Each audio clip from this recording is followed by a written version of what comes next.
411 Live. Where you can learn about issues that impact us every day. State of world, 411 Live. Real people, real talk. Made to help people in our community in every way. For your girl, 411 Live. The killing of George Floyd in Minneapolis by a police officer has changed or intensified the way a lot of us think about justice, fairness, and equality. And for many, emotions have ranged from very, very angry to a determination to make things better. Hello, I'm Beverly Taylor, and this is the 411 Live, Real People, Real Talk. I have 5 guests today, very young men who are in that Gen Z age range, from 22 to 26. They will take us through their journey as they maneuvered based on what they've seen and the experiences they've had in this time of protest and coronavirus. Let me introduce you to them. Carl Greer, 25. He will soon be attending UW-Madison, pursuing a PhD in education policy, currently living in Michigan. Olajuwon Cawthorn, 23, a teacher. He went to school at Shorewood High School. Dujuan Cherry, 24. He is the founder of Millenilink. It's a social media agency. He lives in Milwaukee. Monte Barry, 22, works for Pro Squared, a nonprofit in Atlanta, and he formerly lived in Milwaukee. Alan Estrada, 26, and lives in Milwaukee now. So everybody has ties. And before we started on our Zoom, you guys were chatting. Do you all know each other? No, I don't know any of the people in this video, I don't think. Okay. Maybe from practice, possibly, but otherwise, no, I don't know any of them. Very personally. okay. So some of the others, have you guys grown up or interacted? How do you know each other? We all know each other outside of Alan, unfortunately, but we know Alan now, so you can join our friend group, Alan. But myself, Carl, and Dujuan, we actually all went to high school together at Milwaukee Lutheran.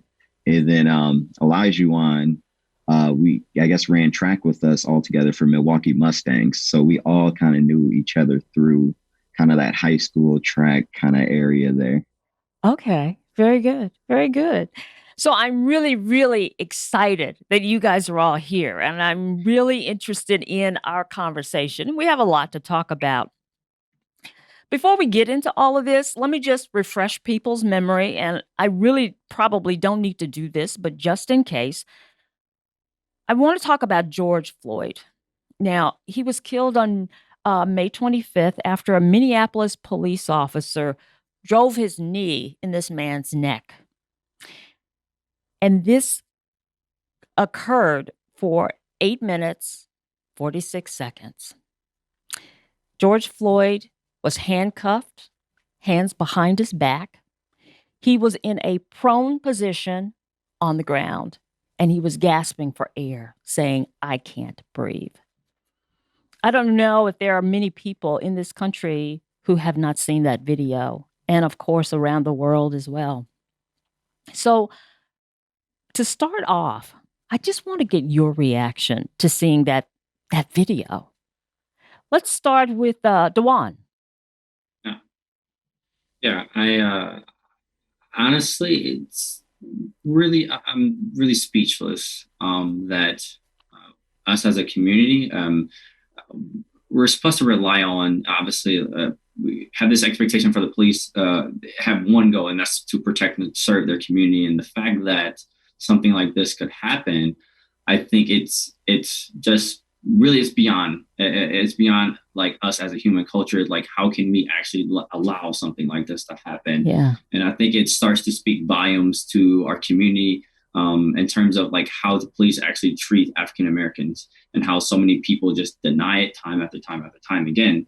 And I think that's what happens when you have things like this to occur. And then obviously from protesting and then things looting, this is, it's funny, I was having a conversation with my friend Robert a couple of weeks ago, and he was pretty much brutally honest about it. He was like, I have police in my family, and obviously he was very upset about the situation, but from the protesting and things like that, like why?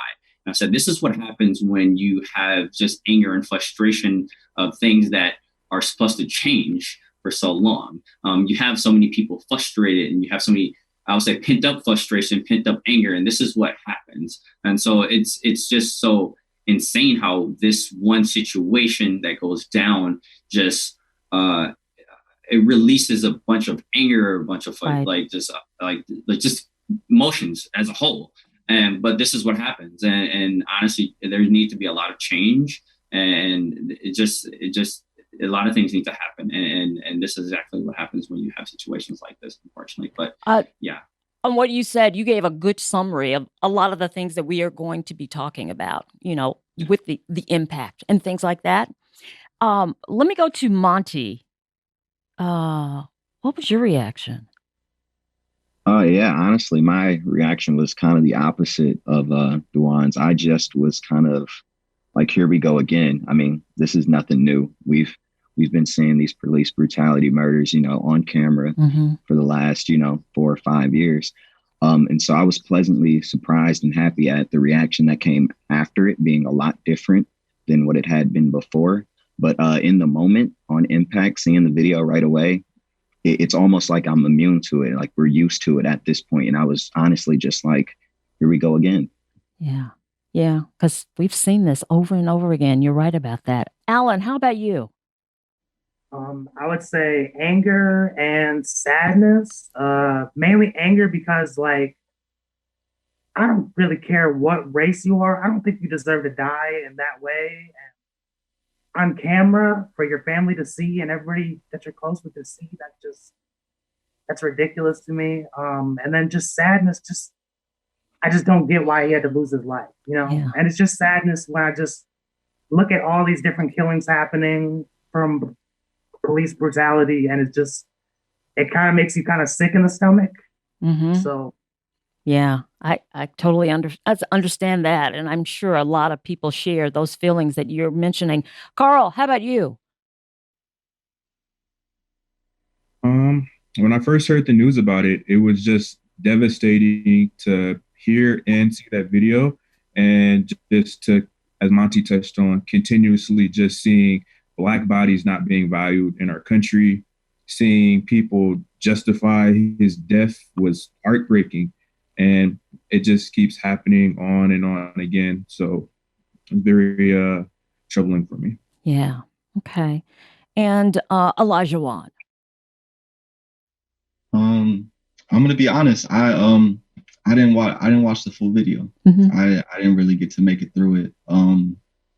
But I read the transcript of what he was saying, and I think that that was rough. My reaction to that was like, because you didn't hear it, but you read it. You see what I'm saying? And yes. You're reading this man like plead for his life, and it was really unfortunate. And I'm not really surprised about the reaction of like how everybody's reacting. Like I said, it's like Mont was touching on. It's very different than what we've done in the past. And I think that this is going to be the year that change will come. Absolutely. Okay, so that kind of goes to that next question that I had, because Michael Brown. Well, I mean, I can just name off Eric Gardner. If we could name off these different names of these people who have died at the hands of police officers. There were protests. People marched in a lot of the cases, but this feels different. And some of you have already touched on that. Why is this different? I would say from a multicultural standpoint, seeing how, I guess this really touch on my background, just to give you furthermore explanation. I grew up in the inner city. So, me and the situations that I've been through, I feel like I can't explain that, to my friends who are, white and things like that. And so to be in a situation where something like this does occur, and having my friends who are white, who are from New Berlin and Mequon and things like that, just reach out and say like, hey, I don't understand. I don't know exactly what it feels like to walk in your shoes, but all I can do is just like use my voice and say like, no, we can't let this happen. So I think from a like multicultural standpoint, you have so many people of different races actually wanting to change. They may not understand exactly how it feels to be African American, to walk in your shoes, to experience what you experience, but the fact that they are at least saying, hey, I don't understand, but I just want to say like, I'm with you and I just want to change this. Like it clearly is a problem. We see situations like this happen over and over again. And like, I just want to stand with you and I just want to help support the cause. So I think just it's good to see like it's good to see people from different cultures and different backgrounds trying to come together and may not fully understand what it feels like to walk in your shoes, but just having that confidence of saying, okay, I want to stop this. I want to be a part of that change. I like want to use whatever privilege or whatever power that I possibly can, whatever resource I possibly can to help and better the situation, actually change the situation so that it won't happen again. Yeah. Anybody else? I'll go. Okay. Yeah.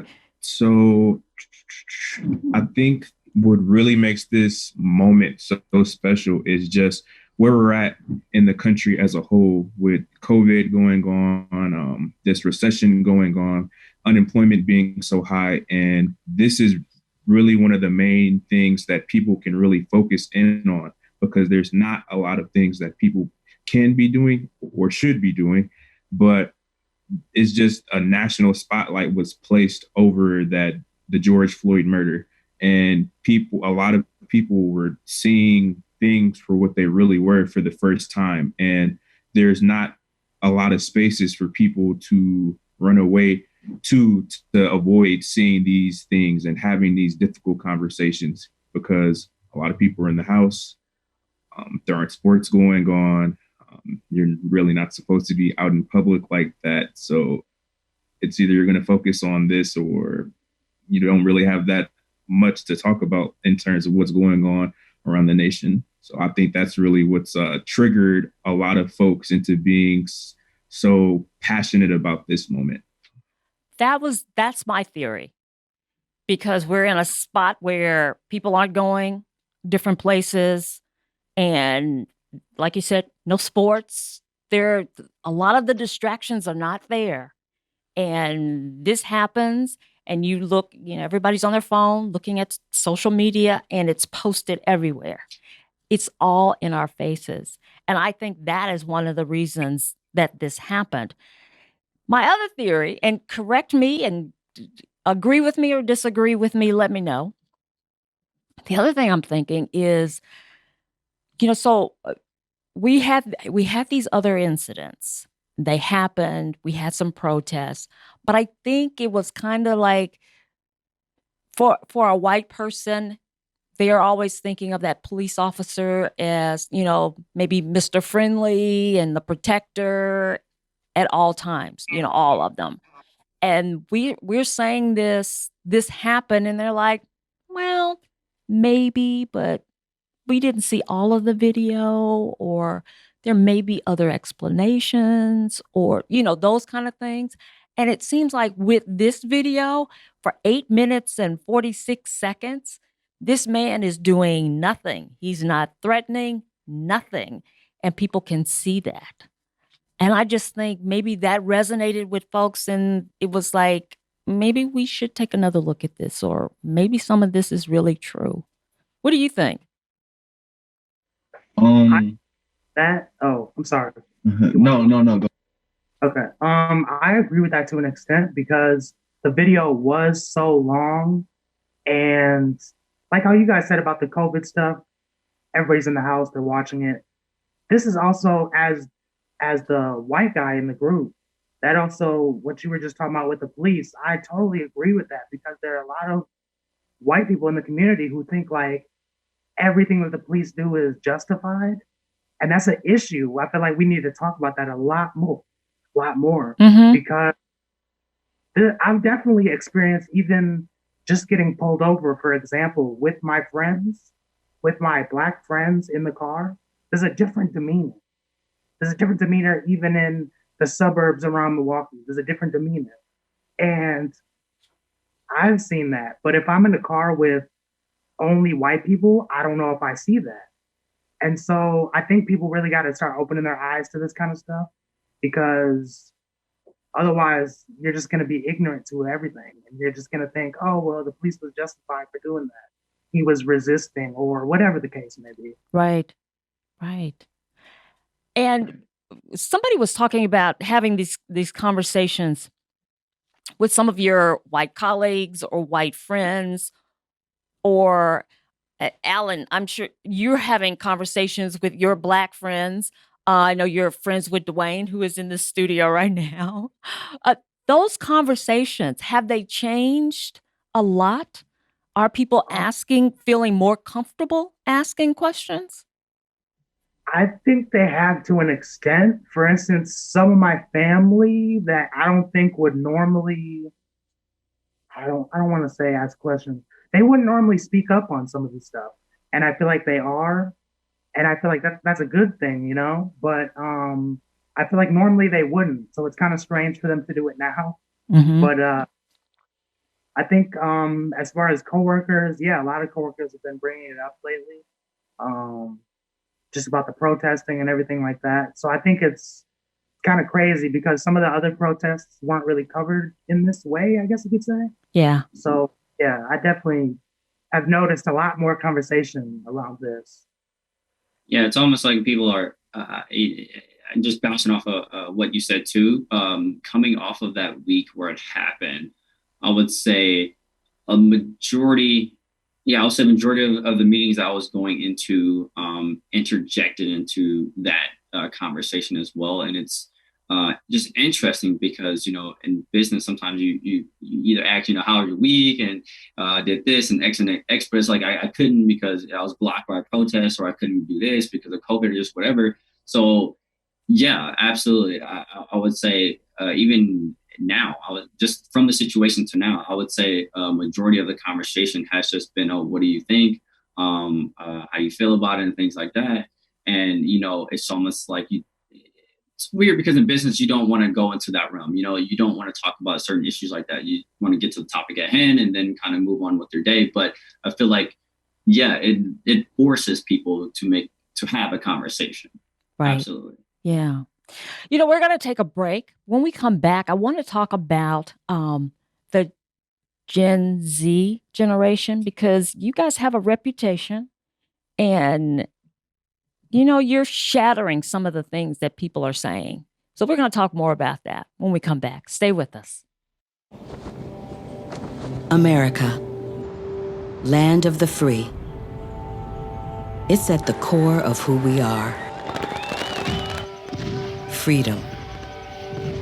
The freedom to live without fear, to drive through all 50 states, to sleep safely in our own beds, the freedom to jog where we please, to watch birds in the park, to wear a hoodie, the freedom to breathe.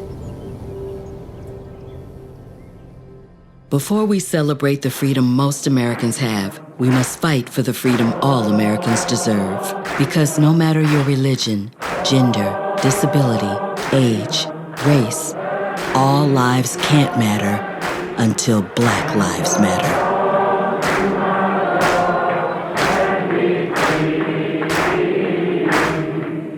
You could be spreading the coronavirus without realizing you have it. So follow guidance from authorities where you live and do your part. It's important to limit in-person interaction with anyone outside of your immediate household, but phone and video chat are safe ways to connect. It's also important to limit any social gathering. This advice applies to people of any age, including teens and younger adults. Visit coronavirus.gov for the latest information. And welcome back to the 411 Live. Real people, real talk. I'm honored to have 5 guests with me.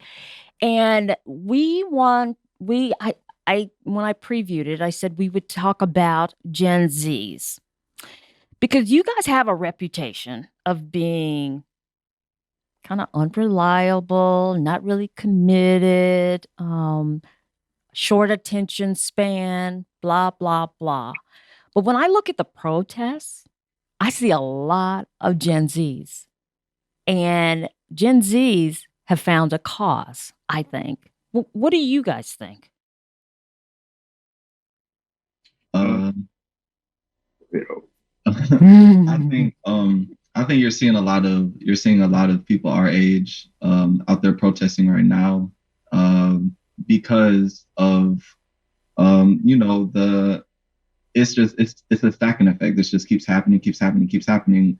We were in high school when we saw Trayvon Martin, when we saw what happened to Trayvon Martin, and everything from Trayvon Martin to now, we've just been growing up seeing, especially with social media being a thing. We're growing up with social media. That's all we're looking at, or that's what we're seeing, and we're watching it happen over and over and over again. And everybody has everything has a boiling point. Everything has a melting point. So when we reach that, this is what you get. You get a lot of young people out there protesting. You get a lot of angry people out there doing the rioting and doing the looting. This is just a snowball of everything. So I'm not surprised to see a lot of people our age, because we've been seeing it for a very long time. You're right. Because, as I think it, I'm like a few generations removed from you now. But, back in the day, I wasn't involved in the civil rights. I wasn't old enough for that, but I was close enough to it to know about it, know the effects. My parents had been involved. I've had relatives who were involved. And then I got older, my 20s, 30s, and you see the young people and you think, well, see, they just don't know their history. They don't know where we came from, blah, blah, blah. But you're right. With your generation, your history is a lot of this stuff. And you're saying, Trayvon Martin, you were in high school. Wow. So you have seen a lot of these different incidents occur during your lifetime. So, Yeah, and media too. We see it on the news all the time, and then you got social media, and us growing up with social media, especially when it's on the rise, of course, like we're in it. So you see the videos on Facebook, you see the videos on Instagram, Twitter, and that's to piggyback with what Mont said in the preview. People become numb to it, which is, it's not how it's supposed to be. People are just like, here we go again, and that's sad, because it's in our history. We see it all the time. yeah. And when I say I see a lot of Gen Zs, I see Black, white, all ethnic groups involved in these protests. I kind of think that's because we, first off, I don't know if I'm Gen Z or millennial. I don't know. I'm like in the, but anyways, to piggyback off of that, I think it's because we're just more open to different things. Like us as younger people, we grew up with somebody who was gay in our classroom, or we grew up with Black, white, Arabian, Hispanic, anybody in our classrooms, where some of the generations before us, they didn't exactly deal with that. And they're kind of a little bit slower to us than to be accepting of those people. And I feel like we're very upset at accepting of all of those different type of people. And so I feel like nowadays when you see all these white people at these protests, because their friends are Black, their friends are whatever, they see these people, where some generations ahead of us, they were a little more segregated. And so they didn't exactly, like, if I'm a white guy and I only have white friends, why would I go protest for them? It's just a little bit, it's slightly different. Yeah. And so our younger generation, I feel like we just are a lot more equipped to be accepting over everybody. And so if we're going to protest for all of our friends, not just one or two, Gotcha. So. Gotcha. As have you guys been protesting? Has anybody gone to a protest? I have. I've been to two, one in Milwaukee, one down in Atlanta. What was that experience like for you being in a crowd of protesters? It was very different. Like I had before the George Floyd situation, never been to a protest prior. I just knew that kind of what to expect from just kind of following, watching CNN. My dad watches the news all day, every day. So just kind of watching, I kind of knew what to expect as far as, what I'd see and things like that. I kind of went into it with the mission to kind of, hold people accountable. I just wanted to make sure that people that were there for the right reasons. I know it's a lot of people kind of going back to our generation again. Some people are out there, their heart's really in it and they're genuine. And then some are doing it just because they want something to post on Facebook or Snapchat. And so when I kind of went out there, I wanted to really make sure that, everybody out here is kind of doing it for the reasons that they should be doing it for, standing up for what they believe in and not doing it for likes and comments. Wow. I want to show you guys something. There was an incident here on one of the protests in the Milwaukee suburb of Shorewood.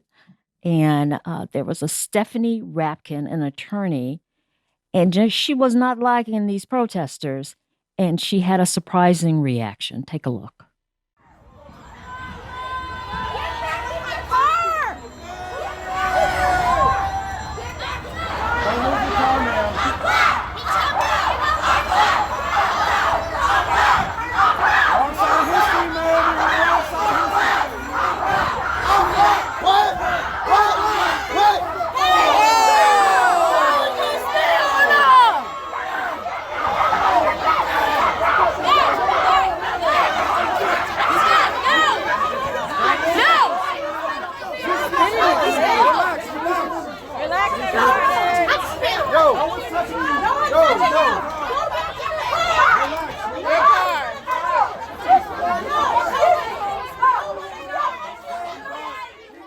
Rapkin spit on Eric Patrick Lucas III, a 17-year-old Shorewood High School student. She has asked to meet with him to apologize. Not sure if that has happened. She was charged with disorderly conduct with a hate crime enhancer, and she faces up to a year in jail.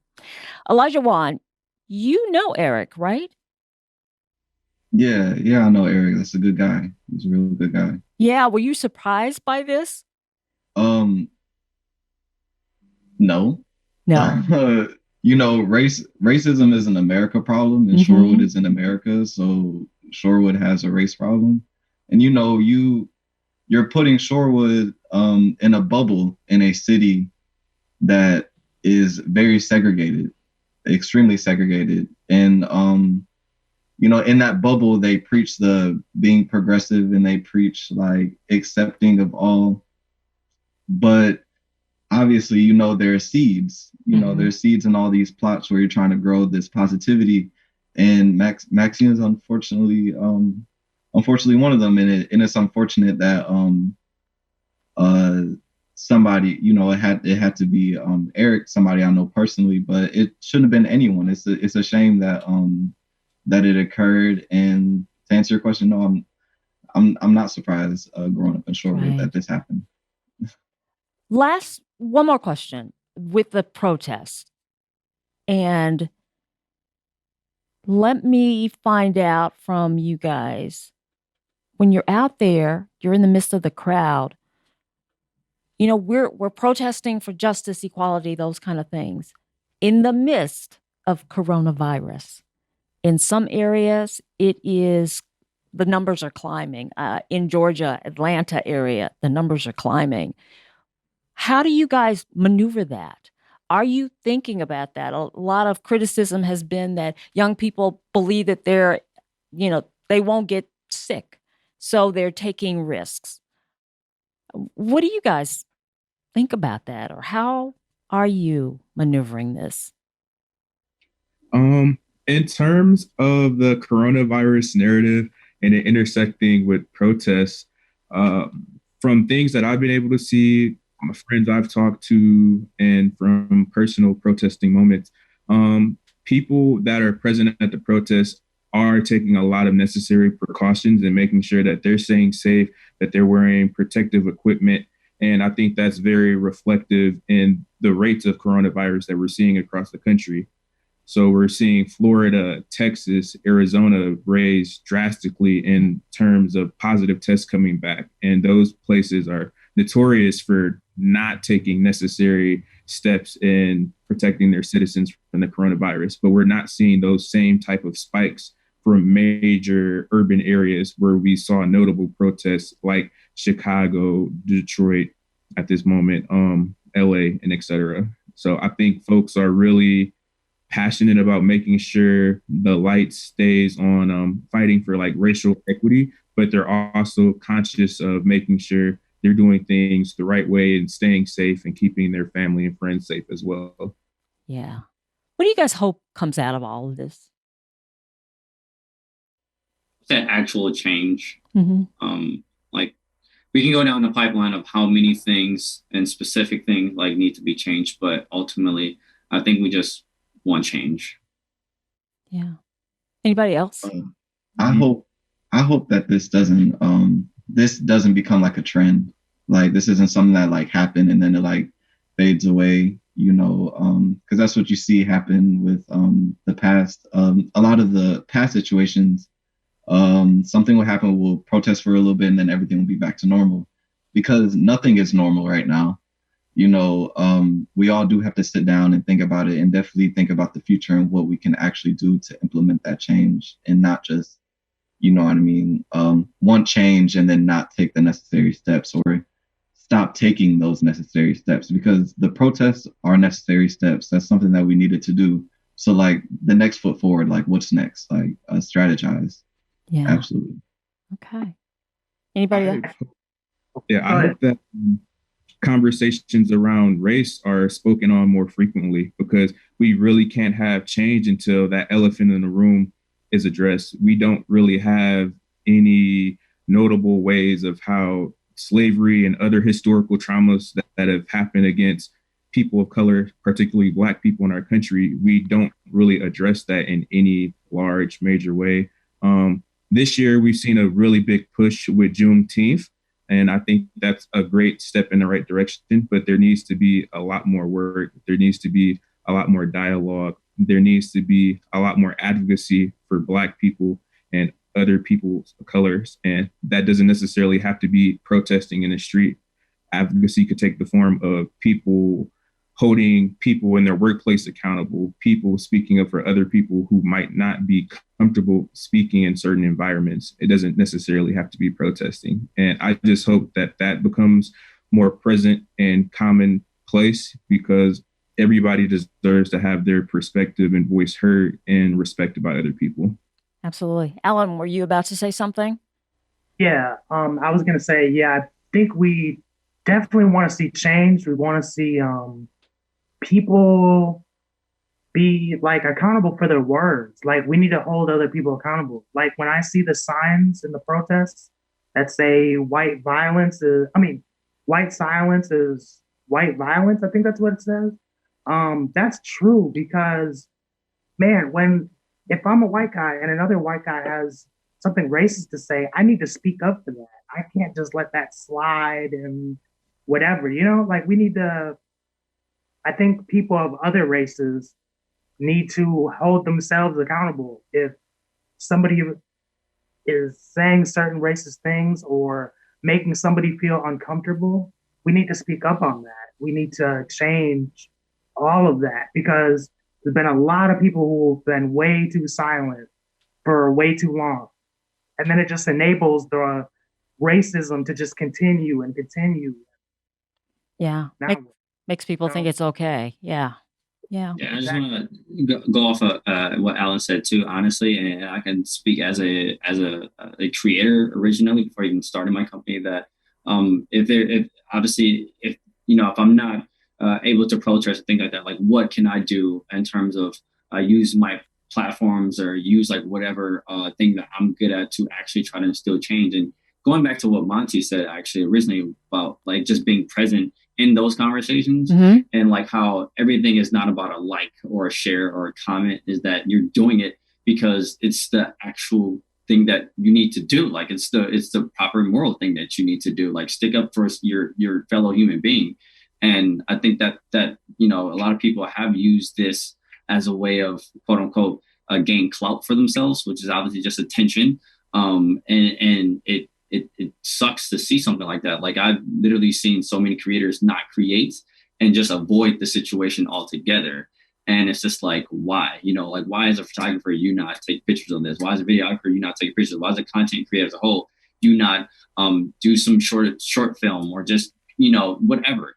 But it's just, I think that's the most upsetting, is that people have actually, I've seen, creators be silent and not do anything. And then obviously they, going back to, I think what Olajuwon said is, it's, something is here for a good amount of time, and the next thing you know, it's on to the next situation. Right. So it's just like, how do we avoid that? Like, we want this to be a conversation even when the protesting is over. Like it's those small things that we need to do now in terms of having conversations with fellow friends, having conversations with advisors and people that are in faculty in high schools and colleges and things like that, saying, okay, what can we create within our education system to like make sure that in our classrooms, when they're not in class or even in class, people aren't saying racist things, people aren't saying things that are stereotypical and things like that. Like, it starts with the small things and it builds from there.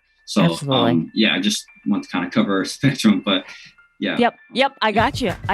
And as a matter of fact, you guys have lots of solutions, and I want to expound on some of the things that you've already said. So we're going to go into part 2, but we're going to end this segment, part 1 of our discussion. So I want to thank Carl, Olajuwon, Dujuan, Monte, Alan for joining me. And you guys are going to hang with me because we're going to do a part 2, and we're going to talk about some solutions and the education and things that have come out through the protest through Juneteenth. A lot of people didn't know what Juneteenth was all about. Just kind of the things that we have been missing in our educational system that encompasses all of America. It's not just African American history, it's American history. And some of that has been left out. So we're going to talk about all of that too. But for this episode, I want to thank our listeners, our viewers, for joining us for the 411 Live. Real people, real talk. We're a nonprofit organization, so if you feel so inclined, like to sponsor some of our content, go to our website, the411live.org, and you can find out how to do that. But for now, I'm Beverly Taylor. This is the 411 Live. Real people, real talk, and I hope you join us for part 2.